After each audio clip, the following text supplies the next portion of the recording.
Senhor mais uma vez. Graças a Deus. Amém. Primeiramente, uma boa noite a todos, a paz do Senhor. Quero dizer que a honra é nossa de estar aqui. Pastor, que Deus abençoe pela linda igreja, pelo convite. Me sinto honrado de estar aqui com a minha esposa. Tivemos um dia bem agitado, bem corrido, né? Hoje tive um workshop na igreja que eu ministrei. Minha esposa trabalhou hoje durante o dia. Mas estar aqui com vocês, participar desse momento é único para nós. É uma honra poder estar aqui junto para falarmos de Deus. O encontro de casais, do que se fala no encontro de casal? Se fala de Deus. A todo tempo nós falamos de Deus, né? Então quero dizer que é uma honra estar aqui com os irmãos. Pastor, é um prazer estar aqui, agradeço pelo convite, me sinto muito honrado desde quando nós conversamos. Eu tinha um outro encontro para ministrar hoje, mas era de Deus estar aqui com os irmãos, né? Então glória a Deus por esta oportunidade. Eu amo falar para casais. Geralmente os convites que recebo para ministrar fora é para falar para casais. Então é um prazer poder estar aqui com vocês. Achei maravilhosa a dinâmica, achei fantástico, eu nunca tinha visto essa dinâmica aqui da massinha e me inspirou a falar algo aqui nessa noite, justamente nesse tema aqui. Amém, queridos? Não sei se vocês trouxeram Bíblia, mas caso trouxeram, eu vou ler uma palavra junto com vocês, que está em Eclesiastes capítulo 4. Eclesiastes 4. Me inspirou a falar nessa noite. Eclesiastes 4.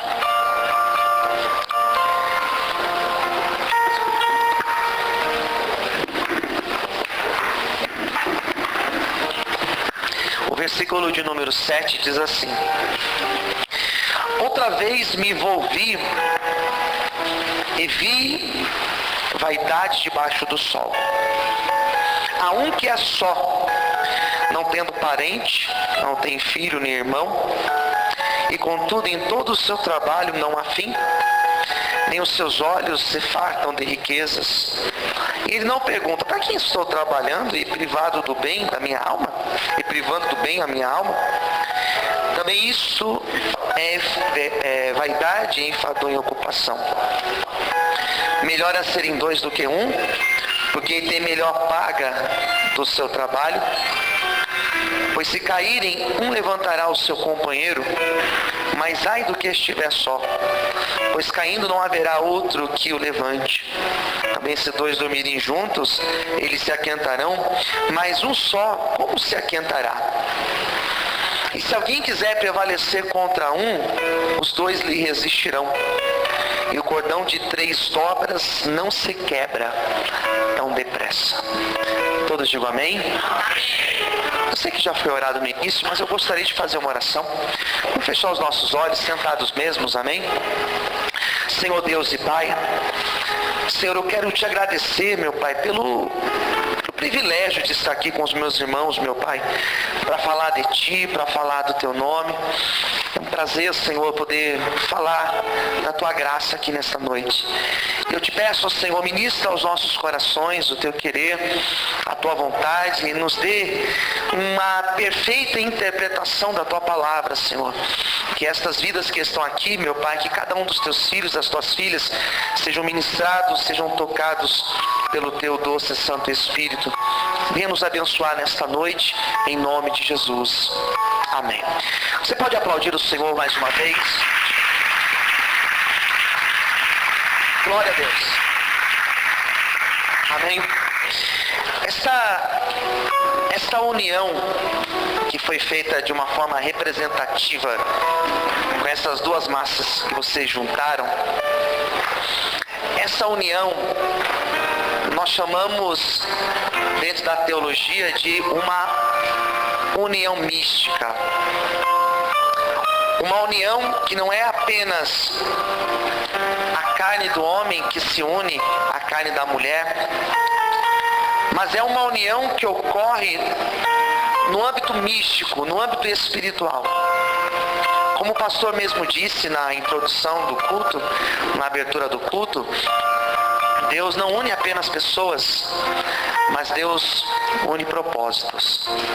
Então não é por acaso que Deus te deu a tua esposa e deu você esposa ao teu esposo. Existe um propósito de Deus para isso. Quem entendeu, diga amém. Existe um propósito de Deus. Então isso lá no livro do Gênesis é figurado na imagem da criação. O livro do Gênesis, quando vai falar da criação, vai mostrar justamente isso. Que Deus, ele cria o homem e depois ele cria a esposa e coloca ela ao seu lado. E no decorrer da história, no decorrer dos livros da Bíblia, nós encontramos várias expressões que falam sobre esta união. Nós temos, por exemplo, o apóstolo Paulo. Paulo, ele foi muito sucinto em falar de casamento. O apóstolo Paulo, quando ele escreveu as suas cartas doutrinárias, ele reservou um espaço para falar do casamento, quando ele escreve aos Efésios. E ele, ao escrever aos Efésios, ele disse que dentro de um casamento duas coisas são importantes. É importante que a mulher respeite o homem. Ele fala sobre a submissão da mulher. O homem tem essa necessidade de ver na mulher o respeito. É algo muito importante dentro de um casamento. Então ele diz que se existe o respeito, o casamento ele vai caminhar bem. E o papel do homem, para o apóstolo Paulo, é a expressão do amor. Então o homem deve amar sua esposa, porque a mulher tem essa necessidade de se sentir amada, protegida pelo homem. Então Paulo, quando fala do casamento, ele fala isso. Aqui em Eclesiastes não é uma palavra específica para casamento, mas fala da unidade. Vai falar da importância de sermos dois. Então o texto vai falar, por exemplo, lá em Eclesiastes, né? Aqui no capítulo 4, que se dois trabalham juntos, o resultado do trabalho é muito melhor. Que se os dois pensam juntos, é difícil pensar unânime, né? Mas se os dois têm os mesmos sonhos, os mesmos objetivos, os seus mesmos propósitos, ambições, alcançam um resultado muito mais depressa. E é claro que isso é verdade. É claro que se os dois estão batalhando pelos mesmos sonhos, é claro que os dois vão alcançar com muito mais rapidez os seus objetivos, os seus sonhos. O sábio aqui de Eclesiastes, ele vai dizer que se um cair, o outro levanta. Olha a importância de você ter a sua esposa ao seu lado. Se um cai, o outro vai lá e estende a mão. Se um tropeçar, o outro não está no lado para deixar o outro caído, mas está no lado para estender a mão, para ajudar. E como é importante na nossa caminhada ter a certeza que eu tenho alguém no meu lado para me ajudar. Como é importante você saber que a tua esposa está do teu lado, que o teu esposo está no teu lado no momento difícil que vier a tropeçar. Ele vai dizer assim, porque se numa noite, uma noite fria como essa de hoje, dois dormirem juntos é bem melhor, porque um esquenta o outro, um aquece o outro no momento da frieza, no momento frio. Como é bom você ter alguém ao teu lado no momento frio. Eu sempre, quando eu vou ministrar em casamentos, já perdi as contas de quantos casamentos e já fiz. E sempre quando eu posso falar para casais, eu falo justamente isso.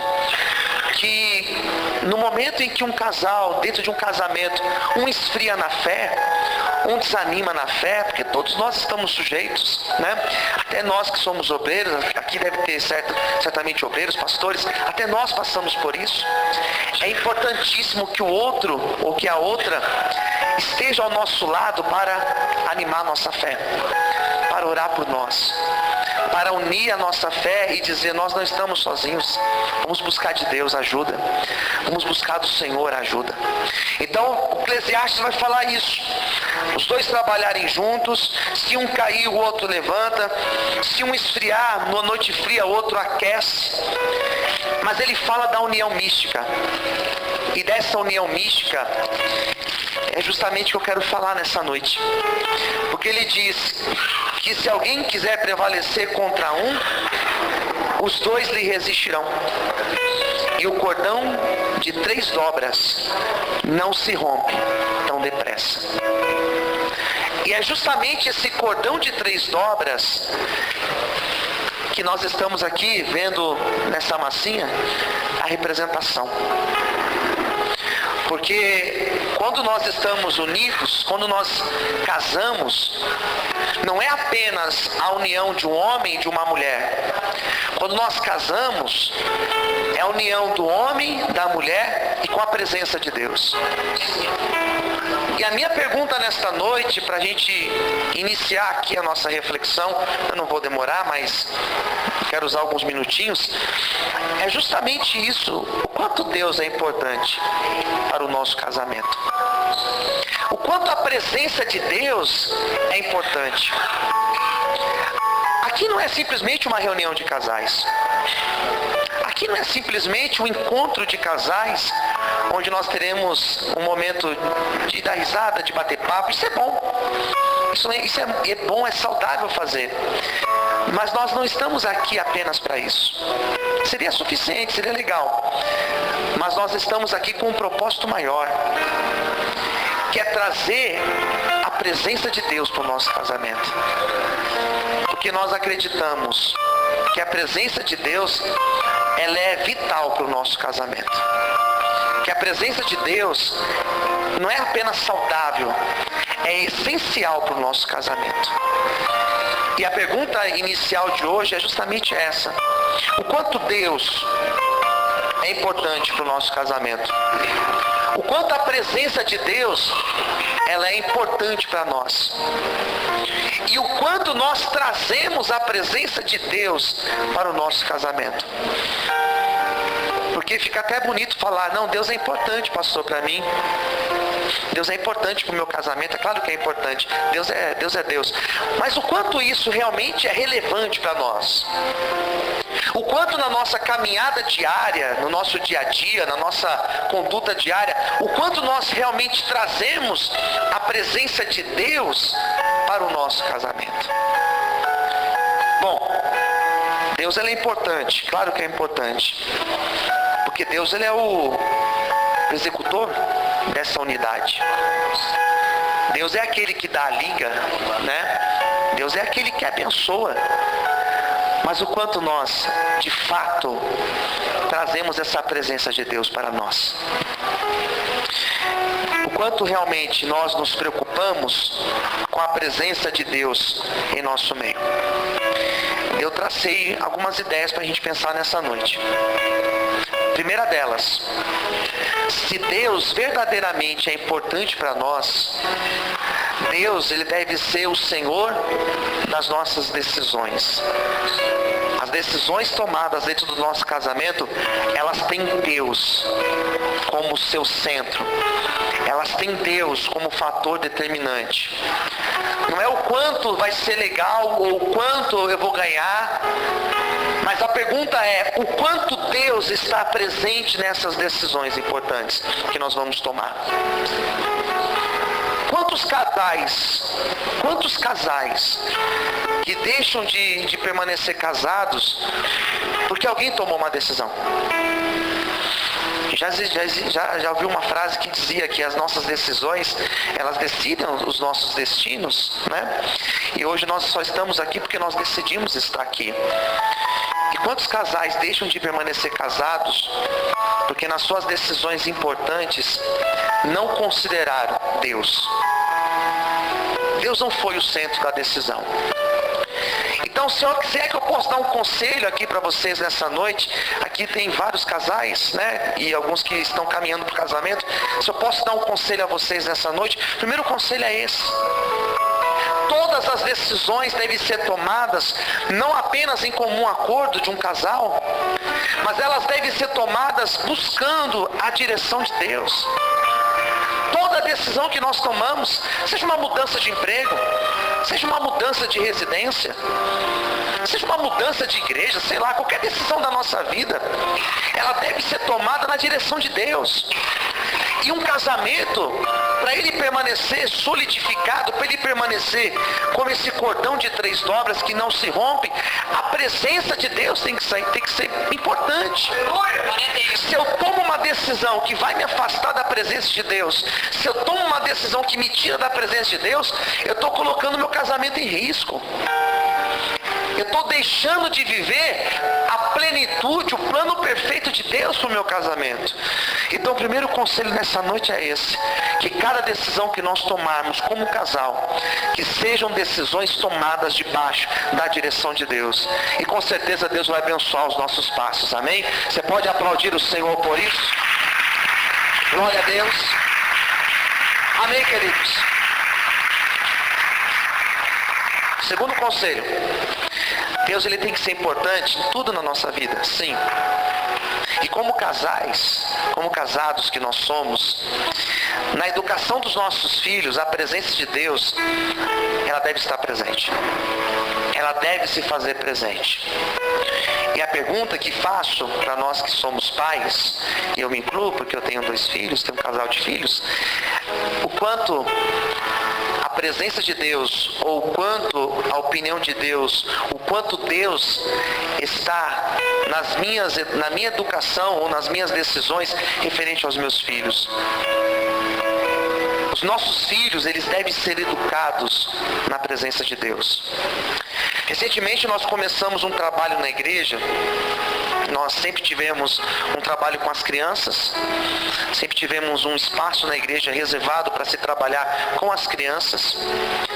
E nós tínhamos um problema na igreja, porque nós tínhamos as crianças sendo atendidas, os jovens sendo atendidos de certa forma, mas ficava ali os adolescentes no meio. Os adolescentes não se enquadravam com as crianças, porque o diálogo é outro, a conversa é outra, os problemas são outros, e nem com os jovens. Então eu tinha uma lacuna na igreja. Nós tínhamos um espaço na igreja que não tinha como se dialogar com eles. Se fazia trabalho com adultos, com jovens, com as crianças, mas e os adolescentes? E nós começamos a trabalhar os adolescentes da igreja de um tempo para cá. Começamos a dar uma atenção para eles. E começamos a educá-los. Eu falo porque eu tenho um filho adolescente. Meu filho tem 14 anos. E como atingi-los e como trabalhar com eles? Eu já comecei a ouvir de pais me procurando dizendo que teve mudanças radicais na vida dos seus filhos depois que nós começamos a fazer esse trabalho. Ou seja, os nossos filhos, eu não sei quantos anos têm os seus filhos, se são crianças ou se são adolescentes, ou se já são adultos, mas a nossa educação, a educação que nós damos para os nossos filhos, ela deve ser respaldada na palavra de Deus. Ela deve ser respaldada em Deus. Porque a primeira imagem de homem de Deus e de mulher de Deus que os nossos filhos têm, não é nem do pastor da igreja, somos de nós, pais.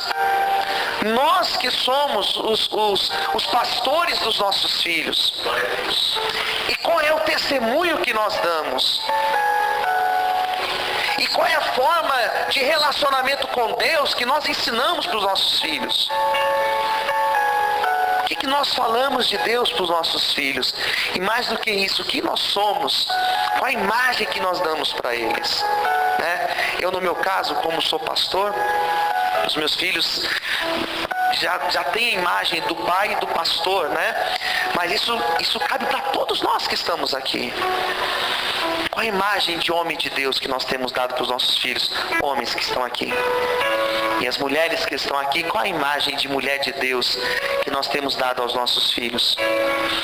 Porque a nossa relação com Deus, ela vai refletir diretamente na relação que os nossos filhos terão com Deus. E um grande exemplo que eu vejo sobre isso é de um sacerdote da Bíblia chamado Eli. E esse sacerdote Eli, essa história está lá em 1 Samuel. Ele foi um homem que, num determinado momento da sua vida, ele saiu do propósito de Deus. E os seus filhos, Ofni e Finéias, foram homens também que tiveram o seu relacionamento com Deus comprometido. Davi foi um homem segundo o coração de Deus, diz a Bíblia. Mas ele foi um homem que em determinado momento da sua história, ele acaba que vacila na presença de Deus. E todo esse reflexo nós vemos no histórico dos seus filhos. No seu filho Absalão, no seu filho Salomão, a gente vê o reflexo em tudo isso. Ou seja, o que será que a minha comunhão com Deus, a nossa comunhão com Deus, vai refletir na vida e na história dos nossos filhos? Eu glorifico a Deus pelos pais que tenho, sobretudo pela minha mãe, que sempre foi um exemplo de mulher de Deus na minha casa. Sempre foi exemplo. E hoje eu vejo o quanto isso foi importante na minha construção na presença de Deus. Me converti aos 13 anos. E isso eu quero transmitir para os meus filhos. Que eles possam crescer na presença de Deus, porque eles viram em mim um exemplo de homem de Deus. Amém? Você pode aplaudir a Deus por isso? Glória a Deus. Amém, queridos? Aí nós vivemos isso aqui, ó. Nós vivemos essa plenitude aqui, ó. Nós vivemos essa unidade. Nós somos esse cordão de 3 dobras. É eu, a minha esposa e a presença de Deus. Então a presença de Deus, ela é importante nas minhas decisões. 1. Ela é importante na educação dos meus filhos. 2. Em terceiro lugar, ela é importante na gestão dos nossos conflitos. Porque todo casal tem conflito. Dos mais novos aqui aos que têm mais tempo de casados.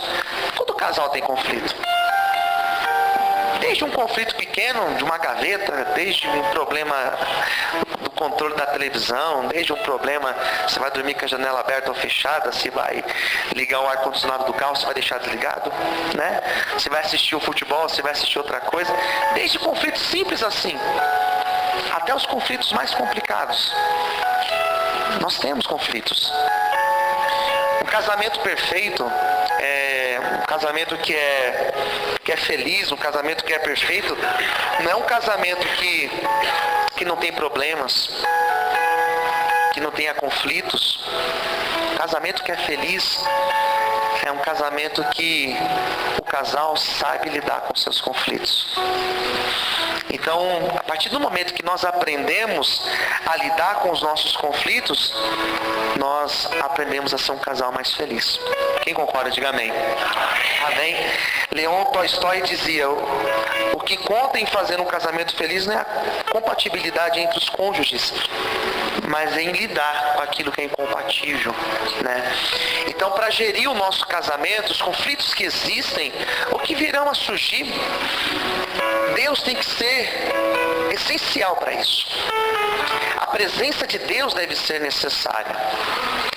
Como eu lido com esse conflito? Como que eu vou lidar com essa situação, com essa dificuldade que surgiu? Deus tem que ser o Senhor.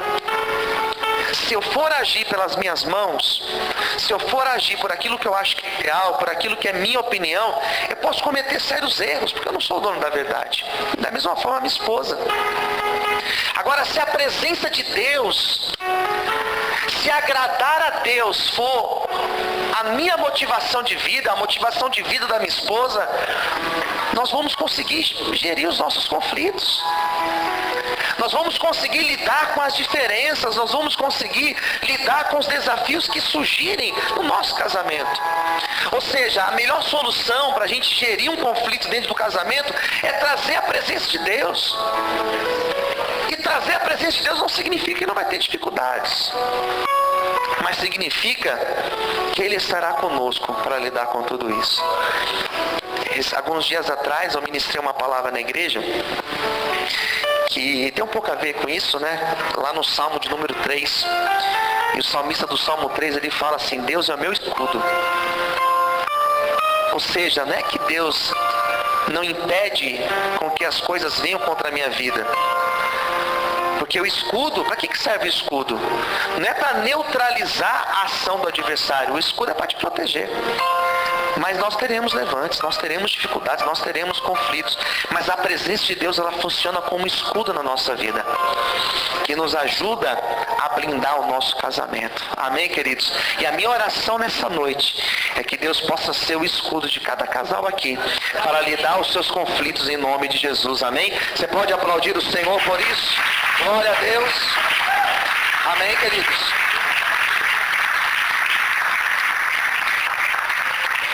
Se Deus é importante nas minhas decisões, se Deus é importante na educação dos meus filhos, se Deus é importante para eu gerir os meus conflitos, as minhas dificuldades, as minhas diferenças com a minha esposa, o que mais?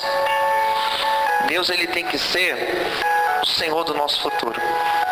Diga para o teu esposo ou para a tua esposa, diga assim: Deus tem que ser o Senhor do nosso futuro.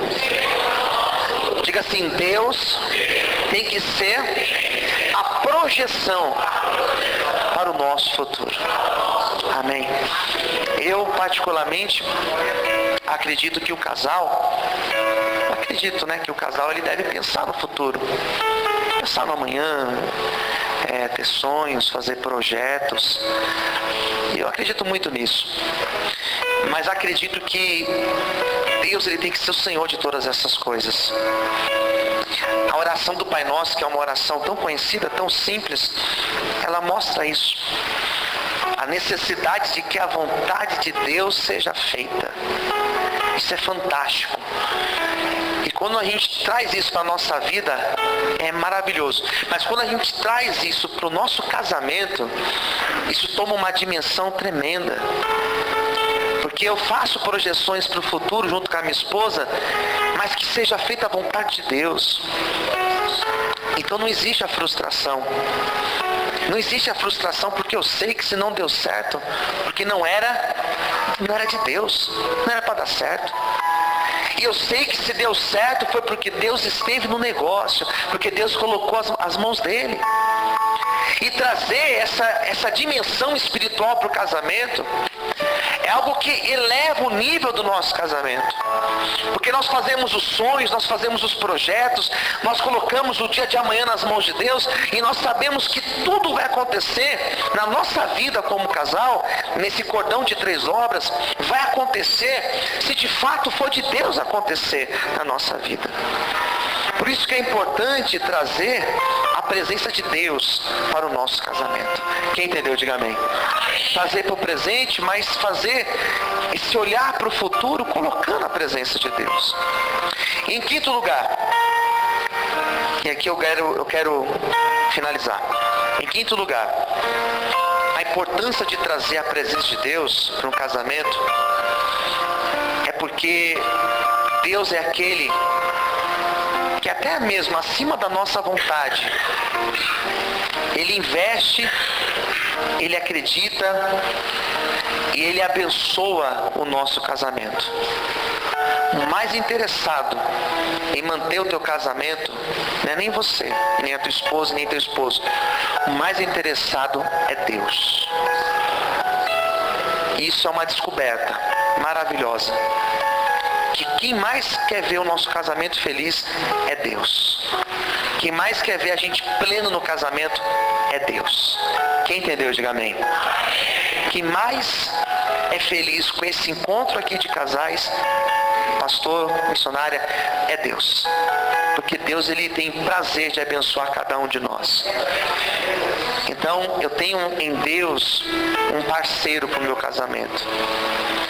Trazer a presença de Deus para o meu casamento é extremamente importante. Porque todas as vezes que eu penso em desistir do meu casamento, eu considero Deus.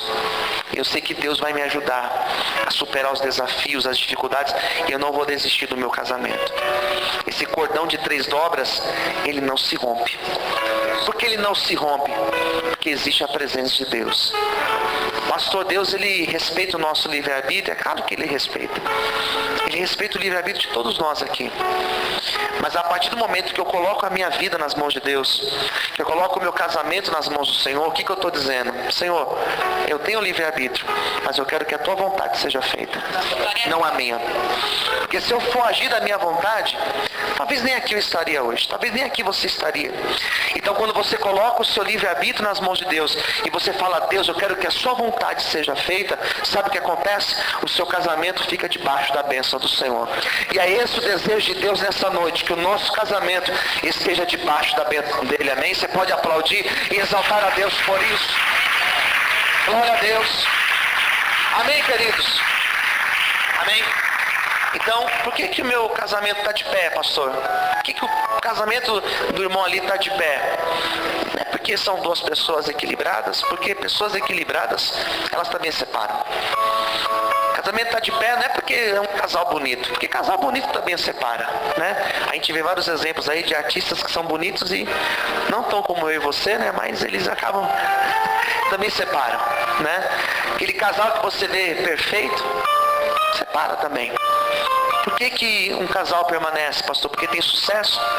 Se fosse assim, o William Bonner não ia separar da mulher dele, né? Não ia separar. Por que separa? Porque principalmente falta a presença de Deus.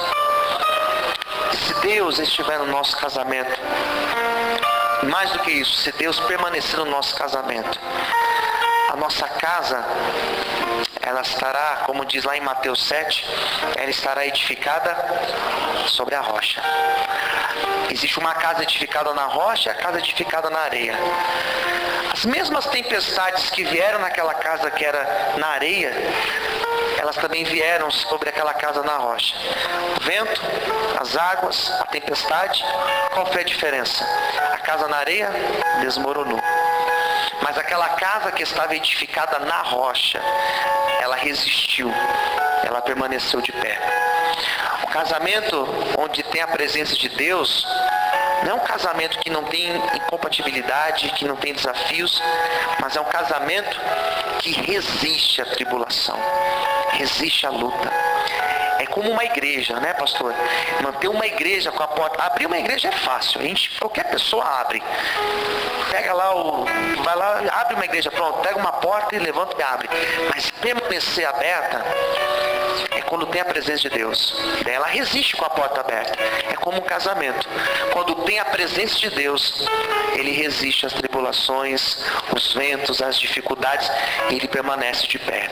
Amém, queridos? E nessa noite eu glorifico a Deus por essa oportunidade, por essa palavra, pela vida de cada um de vocês. Porque se vocês estão aqui, vocês não vieram porque tinha um jantar, ou porque alguém convidou, ou porque o pastor é legal. Não, vocês vieram porque Deus trouxe vocês.